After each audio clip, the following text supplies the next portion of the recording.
So here's how we can block text messages on the Apple Watch. Let me get started. If this is your first time here on this channel, most definitely subscribe so you do not miss the upcoming tutorials and videos like this one.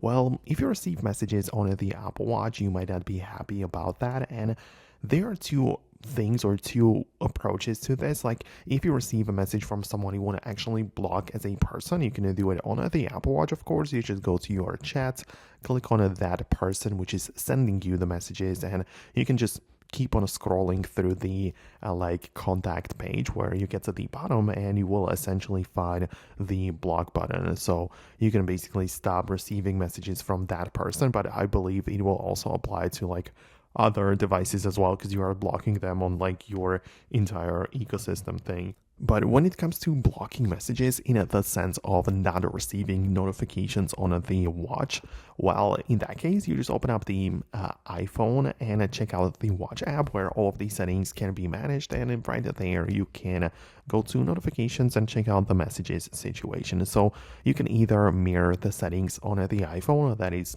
an option for a lot of people, but you can as well click on a custom settings just for the watch and decide that notifications will be turned off, right? So you can do that, or you can leave them enabled but decide to not include the sound or haptics with it. So as you can tell, more ways how you can like block or stop messages from being delivered to the Apple Watch. So I really hope I can help you out. Let me know in the comments below if you managed to set up the watch the way that you would want.